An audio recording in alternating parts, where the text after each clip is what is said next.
ഇന്നൊരു ഏത്തപ്പഴം പായസമായാലോ? അതിനായി 3 ഏത്തപ്പഴം തോല് കളഞ്ഞ് അരിഞ്ഞെടുക്കാം.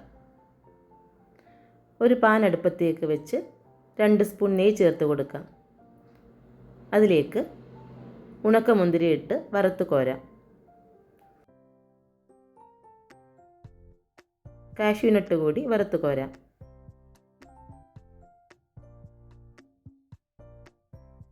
ഇതിലേക്ക് അരിഞ്ഞു വെച്ച ഏത്തപ്പഴം ചേർത്ത് കൊടുക്കാം.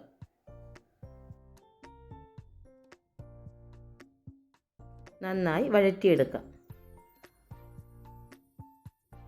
ഒരു ഉരുളി അടുപ്പത്തേക്ക് വെച്ച് അല്പം നെയ്യ് ഒഴിച്ച് കൊടുക്കാം. ചൂടാകുമ്പോൾ ഏത്തപ്പഴം അതിലേക്ക് മാറ്റാം.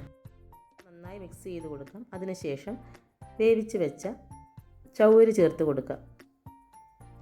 അതൊന്ന് പാകമായി വരുമ്പോഴേക്കും മധുരത്തിന് ആവശ്യമായ ശർക്കര പാനിയാക്കി അരിച്ച് ചേർത്ത് കൊടുക്കാം.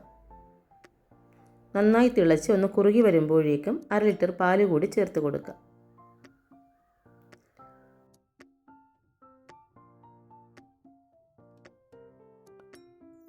അല്പം ഏലക്കാപ്പൊടി ചേർത്ത് കൊടുക്കാം.